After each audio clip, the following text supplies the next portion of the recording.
कर्पूरगौरम करुणावतारम संसारसारम भुजगेंद्रहारम सदा वसंतम हृदयारविंदे भवम भवामी सहितम नमामि. नमस्कार, श्री स्वामी समर्थ. मैत्रिणींनो, श्रावण महिन्याला सुरुवात झाली आहे. श्रावण महिन्यातला पहिला सोमवार हा 17 ऑगस्टला आहे. तर या श्रावण महिन्यामध्ये पहिल्या श्रावण सोमवारी आपण पूजा कशी करावी, या दिवशी कोणती शिवामूठ अर्पण करावी, त्याचबरोबर सेवा कोणत्या कराव्यात, याची माहिती आपण आजच्या व्हिडिओमध्ये घेणार आहोत. ते व्हिडिओ स्किप न करता शेवट पण नक्की बघा. नमस्कार मैत्रिणींनो, मी सारिका भक्ती विश्वमध्ये तुमचे मनापासून स्वागत करते. मैत्रिणींनो, तुम्ही जर माझा व्हिडिओ पहिल्यांदाच बघत असाल आणि अजून चॅनल सबस्क्राईब केलं नसेल तर नक्की सबस्क्राईब करा. श्रावण महिना म्हणजे भगवान शिवशंकरांच्या भक्तीसाठी अत्यंत पवित्र काळ. पण महादेवांची पूजा करण्यासाठी मोठ्या तयारीची किंवा महागड्या साहित्यांची आवश्यकता नसते. मनामध्ये श्रद्धा आणि भक्तिभाव असेल तर साध्या पद्धतीने केलेली पूजा देखील अत्यंत सुंदर आणि भगवान शिवशंकरांच्या कृपेसाठी पात्र असते. श्रावण महिन्यामध्ये सर्वत्र अगदी भक्तिमय वातावरण असते. तर आपण आपल्या घरामध्ये भगवान शिवशंकरांची अगदी साध्या पद्धतीने पूजा करू शकतो. प्रत्येकाच्या घरामध्ये शिवपिंड असणे आवश्यक आहे. श्रावण महिना हा व्रत, वैकल्य, सणवार यांचा महिना आहे. त्यामुळे मैत्रिणींनो, थोडीशी सेवा करणे देखील आवश्यक आहे. तर यासाठी आपण सकाळी लवकर उठायचं आहे. आपले घर, अंगण स्वच्छ करायचं आहे. शुचिर्भूत होऊन स्वच्छ कपडे परिधान करायचे आहेत. या दिवशी श्रावणातल्या सोमवारी आपण काळी कपडे किंवा जास्त भडक रंगाची कपडे न घालता लाईट कलरची कपडे किंवा पांढरे शुभ्र वस्त्र, पांढऱ्या रंगाची साडी किंवा ड्रेस तुम्ही घालू शकता. आणि आपल्या नित्य देवपूजेसोबतच आपण भगवान शिवशंकरांच्या शिवपिंडीवर जलाभिषेक करायचा आहे. अगदी साध्या पद्धतीने जलाभिषेक केला तर देखील चालतो. त्याचबरोबर आपण शिवपिंडीवर दुधाने, पंचामृताने, मधाने, साखरेने, उसाच्या रसाने अशा अनेक पद्धतीने आपण अभिषेक करू शकतो. आणि या प्रत्येक पदार्थाच्या अभिषेकाला देखील विशेष महत्त्व आहे. शिवपिंडीची देवघरात स्थापना करताना किंवा पूजा करताना आपण शिवपिंडीचा निमुळता भाग हा उत्तरेकडे करून ठेवायचा आहे आणि मग आपण अभिषेक करायचा आहे. आपण पहिल्यांदा शुद्ध पाण्याने अभिषेक करायचा आहे. शिवपिंडीवर कधीही गरम पाणी, गरम दूध वापरू नये, तर थंड पाण्याचा, थंड दुधाचाच अभिषेक आपण करायचा आहे. तुम्ही पंचामृताने अभिषेक करणार असला तरी देखील चालेल. त्याचबरोबर मध, गंगाजल, साखर या पदार्थांनी देखील तुम्ही अभिषेक करू शकता. उसाच्या रसाने अभिषेक करू शकता.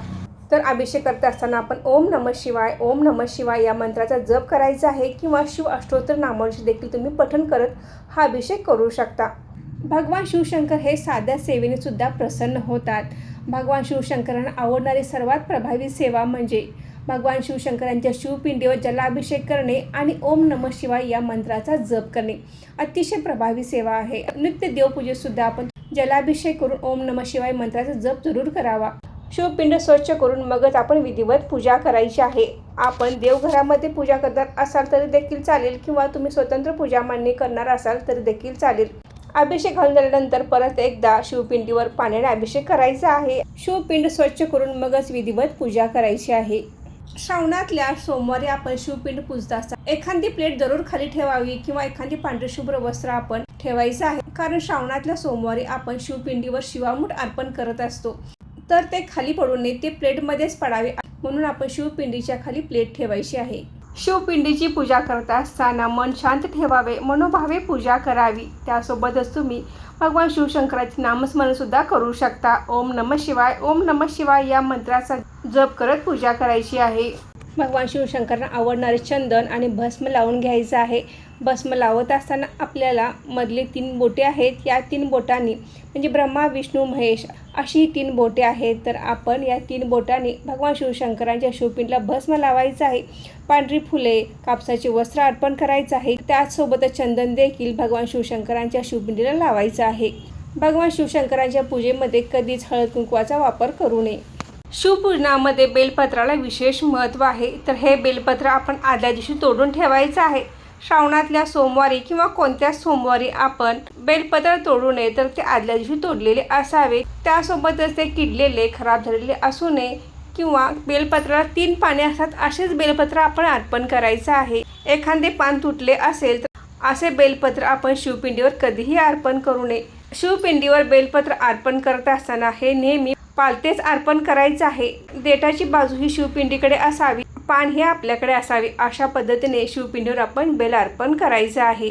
शिवपिंडीला नेहमी पांढरीच फुले अर्पण करायची आहेत. तर मी फक्त सजावटीसाठी गुलाबाची फुले वापरलेली आहेत. श्रावणामध्ये शिवामूठ अर्पण करण्याला विशेष महत्त्व आहे. श्रावणातल्या पहिल्या सोमवारची शिवामूठ ही तांदूळ आहे. तर ही शिवामूठ अर्पण करताना आपण मूठभर तांदूळ घ्यायचे आहे. काही जण अगदी थोडेसे 10-11 तांदूळ घेतात आणि अर्पण करतात. तर तसे न घेता आपण शिवामूठ अर्पण करायचे आहे. म्हणजे मूठ भरून आपण तांदूळ अर्पण करायचं आहे. हे अर्पण करत असताना आपण दुसऱ्या हाताने त्या मुठीवर पाणी सोडायचं आहे आणि आपल्याला इथे एक मंत्र देखील म्हणायचा आहे. शिवा शिवा महादेवा, माझी मूठ ईश्वरा देवा, नणंद जावा भरतारा, नावडतीची आवडती कर रे देवा, असे आपण शिवामूठ अर्पण करताना म्हणायचे आहे. धूप अगरबत्ती लावून आपण नैवेद्य दाखवायचा आहे. नैवेद्यामध्ये तुम्ही फळे दाखवू शकता, साखर, दूध यांचा नैवेद्य दाखवायचा आहे. या दिवशी बऱ्याच जणांचा श्रावणी सोमवारचा उपवास असतो. काही जण पूर्ण श्रावणी उपवास करतात. तर मैत्रिणींनो, आपण प्रत्येक सोमवारी काही ना काही सेवा देखील करायची आहे. ओम नमः शिवाय या मंत्राचा जप करू शकता. शिवाष्टोत्तर नामावलीचे पठण करू शकता. शिवस्तुती, द्वादश ज्योतिर्लिंग स्तोत्र किंवा शिवमहिमा स्तोत्र यांचे देखील तुम्ही पठण करू शकता. श्रावणातल्या एका सोमवारी आपण रुद्राभिषेक करायचा आहे. रुद्राभिषेकाची सेवा ही अतिशय प्रभावी आहे. तर आवर्जून आपण श्रावणातल्या एखाद्या सोमवारी तरी रुद्राभिषेक जरूर करायचा आहे. जर तुम्हाला घरी रुद्राभिषेक सेवा करणे शक्य नसेल तर सामूहिकरित्या केंद्रामध्ये देखील रुद्राभिषेक सेवा केली जाते. त्या ठिकाणी जाऊन तुम्ही रुद्राभिषेकाच्या सेवेमध्ये सहभागी होऊ शकता. अतिशय प्रभावी सेवा आहे. तर आवर्जून नक्की आपण या श्रावण महिन्यामध्ये रुद्राभिषेक करायचा आहे. त्याचबरोबर तुम्ही श्रावण महिन्यामध्ये शिवलीलामृत ग्रंथाचे देखील पारायण करायचे आहे. श्रावण महिन्यामध्ये एक तरी शिवलीलामृत ग्रंथाचे पारायण जरूर करावे किंवा आपण श्रावणातल्या प्रत्येक सोमवारी शिवलीलामृत ग्रंथातील 11वा अध्याय 14वा अध्याय जरी वाचला तरी देखील चालेल. पण ज्यांना शक्य आहे त्यांनी आवर्जून श्रावण महिन्यामध्ये शिवलीलामृत ग्रंथाचे पारायण करायचे आहे. शिवलीलामृत ग्रंथाचे पारायण कसे करावे याची संपूर्ण माहितीचा व्हिडिओ आपल्या चॅनलवर आहे. ते बघून तुम्ही पारायण करू शकता. ही सुद्धा सेवा अतिशय प्रभावी आहे. तर आवर्जून श्रावणामध्ये एक तरी शिवलीलामृत ग्रंथाचे पारायण करायचे आहे. शिवलीलामृत ग्रंथातील प्रत्येक अध्यायाला महत्त्व वेगवेगळे आहे. त्याचबरोबर प्रत्येक अध्यायाची फलश्रुती देखील वेगवेगळी आहे. तर तुमची एखादी समस्या असेल तर त्या पद्धतीने देखील तुम्ही अध्याय वाचू शकता. आता बरेच जण सकाळी पूजा करतात आणि संध्याकाळी पूजा करतात. तर प्रदोष काळातील पूजेला देखील विशेष महत्त्व आहे. तुम्ही प्रदोष काळात देखील पूजा करू शकता आणि सेवाही करू शकता. श्रावण महिना अतिशय पवित्र महिना आहे. भगवान शिवशंकरांच्या पूजेसाठी एक राखीव महिना म्हटला तरी चालेल. श्रावणातले सगळे नियम पाळून आपण घरीसुद्धा पूजा करू शकता. एखाद्या सोमवारी किंवा तुम्हाला ज्यावेळी शक्य असेल तर त्यावेळी तुम्ही मंदिरात जाऊन देखील दर्शन घ्यायचं आहे.